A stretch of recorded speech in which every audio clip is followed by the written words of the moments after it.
The American Institute of Architects Houston chapter's annual tour of architect-designed houses is virtual this year. This gives you the opportunity to cover a lot of territory in a whole lot less time than on tours past, including a side trip to the Gold Coast of Queensland in Australia, without ever having to look for a parking place or put on those annoying paper shoe covers. I'm Stephen Fox. I'm an architectural historian and the author of the AIA Guide to Houston Architecture. Houston architect Donna Katchmar asked me to comment on the houses on this year's tour with some general observations about architecture in Houston as we enter the third decade of the 21st century.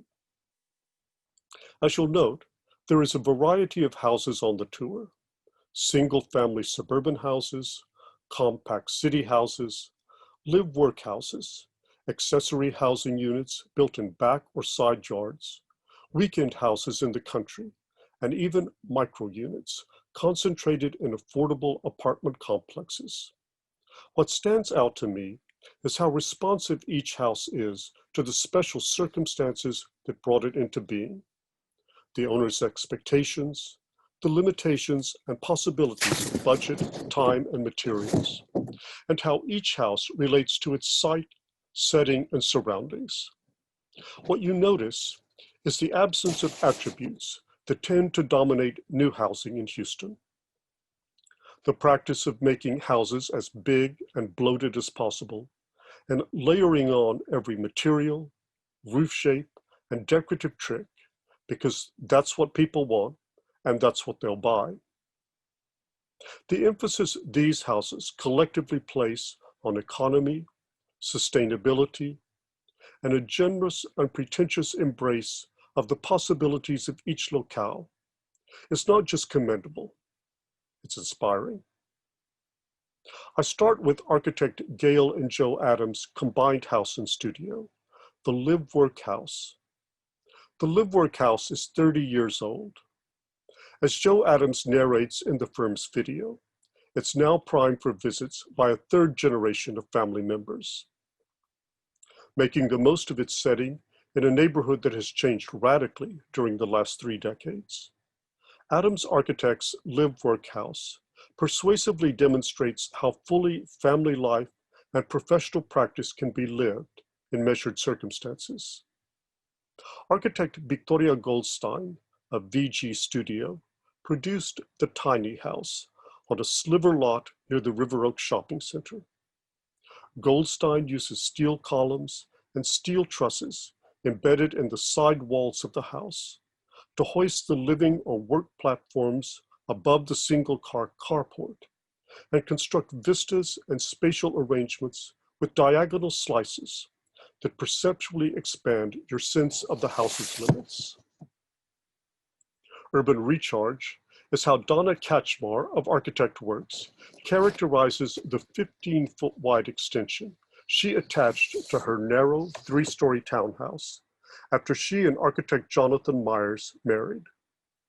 Using the same array of materials with which the original house was constructed, concrete block, metal framed glass storefront window and door units, and window trusses, Katchmar stacked parking, work, outdoor, indoor, and private accommodations at what she describes as a live plus work plus play vertical array.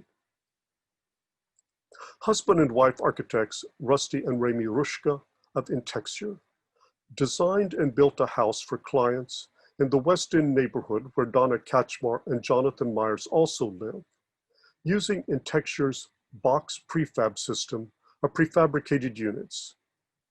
The 2-story house was built in a workshop, then trucked to the site in 2 modules, which were stacked atop the foundation slab with a crane. The Rushkas illustrate 2 other examples of the box prefab system, houses that are very different architecturally and located on very different sites to demonstrate the system's flexibility. During the past 15 years, Rusty and Remy Rushka have developed, designed, and constructed their own neighborhood on an oversized block in the Southmore Addition. This is the site of their tripart house, an expansive house on a compact lot that embodies what Remy describes in the video, as in textures search for the lightness of space and the blurring of boundaries. The Wishkas pursue these themes in the nearby courtyard house, which stretches out and up on an even more tightly bounded lot. Working with limitations to open up unexpected possibilities is how Natalie Appel and Associates approached the design of two auxiliary buildings located next to their owners' existing houses. One is the Vassar Garden House, where the architects extrapolated from the client's adjacent bungalow to shape a guest house, recreation house, greenhouse that fits into its Boulevard Oaks setting. The other is the Solroy Studio, built alongside the client's early 20th century tile-roofed house in the Montrose area Butte Addition, a city historic district with design guidelines. There, Appel and her associates crafted simply finished interiors with intriguingly patterned surfaces that the owner, a professional photographer, can use as backdrops. GSMA architects highlight their design of residential micro-units, essentially efficiency apartments consisting of a bed sitting room, kitchen counter, and bathroom incorporated in affordable apartment buildings with shared community spaces. These have been built by New Hope Housing, Houston's foremost nonprofit developer and manager of housing for low-income residents. Ernesto Maldonado and his associates at GSMA described their planning process and the amenities incorporated in these courtyard-centered residential communities, which are located at sites throughout Houston. 4 of the stops on the tour are single-family houses. The house by architect Jose Ignacio Perez Santa of Studio Pear engages a bucolic green space in Spring Branch, located on the other side of a major thoroughfare. Perez Santa configured overlapping rectangular shapes, faced with cementitious rain screens and contrasting light and dark tones, to frame a south-facing side patio. Low-set and high-set windows admit daylight while controlling views into the house. Polished concrete floors contribute to the house's sense of spatial unity. James M. Evans of Collaborative Design Works produced an expansive one-story house on an ample lot in Riverside Terrace for clients who plan to spend the rest of their lives there. Organizing interior spaces in thin wings and using screen walls to enclose street-facing garden courts, Evans designed a house that feels very open on the inside, but shields its owner's privacy outside. The architect cleverly illustrates in his video the sustainable technologies and design practices he employed to ensure the house's environmental efficiency. In designing this house, Evans and his clients were inspired by the mid-20th century modern architecture of Riverside Terrace. Rob Rabinowitz and his daughter Camila lead us through the 1- and 2-story house Rob's firm, McIntyre and Rabinowitz, designed for clients in another distinctive Houston neighborhood dating from the 1930s, Garden Oaks. A deep lot encouraged the architects to stretch the house out parallel to the side lot lines and use the street-facing master bedroom wing and a screened outdoor living room kitchen wing to enclose a central patio and swimming pool. Rabinowitz cites the house's mid-century vibe to characterize his firm's use of exposed brick interior partitions, polished terrazzo floors, and sliding glass doors that bring the outside inside.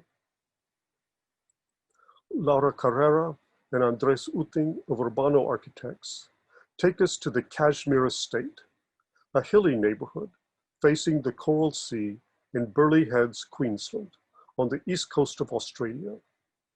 There, they designed a 2-story house built into its sloping site.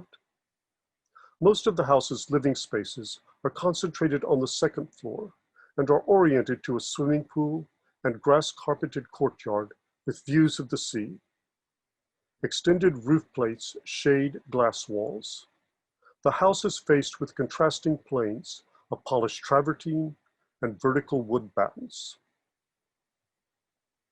4 of the houses on the tour are located on country sites in Montgomery, Washington, and Colorado counties.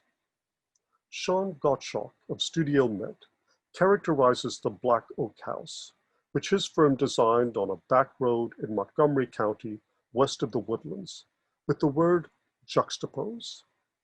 The geometrically precise house is juxtaposed to its landscape of oak trees and dense understory. Horizontal roof slabs are juxtaposed with advancing and receding wall planes. Transparent interior spaces are juxtaposed with eroded corners that spatially stratify the simple house. Architect Phil Showie and his wife Susan were the clients and builders for their family's weekend cabin, as Showie describes it in his video, in Washington County, southwest of Brenham. The Showies built their house in 3 stages over a 13-year period as their family expanded. The cabin consists of modest spaces, thoughtfully planned to perform multiple functions. Showie based his design on the rustic tenant farmhouse cottage type, incorporating such whimsical details as the untrimmed tree trunks supporting the gable roof front porch. Natalie Appel and Associates designed a weekend house for a Houston client on a wooded rural site between Borden and Sheridan in west central Colorado County. The house is raised on piers to protect the root systems of surrounding live oak trees. Living spaces are organized in 3 separately roofed wings, linked by decks and porches to accommodate owner and guests. The wings are long and thin, so that they can be penetrated by the prevailing breeze. Natalie Appel and her associates clad the house with vertically ribbed steel siding, alternating with bays of stucco painted leafy green that enable walls to merge visually with the landscape. Architects Mark Schatz and Ann Amon of M+A Architecture Studio designed and built a compound of weekend houses arrayed around a pond in Washington County between Brenham and Ledbetter. The main house is actually 2 houses, one for each owner, separated by a central open-air dog trot passage. The guest house, the 3rd house, like the main house, is sited on the rim of a pond that is a magnet for avian and aquatic life. The retreat and guest house, as Mark Schatz calls this complex, is linked by raised walkways connecting raised exterior decks facing the pond. Steel frame construction, steel paneled shed roofs, glass clerestory windows, and cedar siding produce a rich yet muted palette of materials that blends in with the colors of nature, yet stands out because of its refinement and precision. AIA Houston has opened the doors of these remarkable houses, which its members have designed, sometimes built, and on occasion get to live in. The 2020 tour, At Home with Architects, displays the talents and sensibilities of Houston's architects and the range of scales and settings in which they work. Thanks for coming along.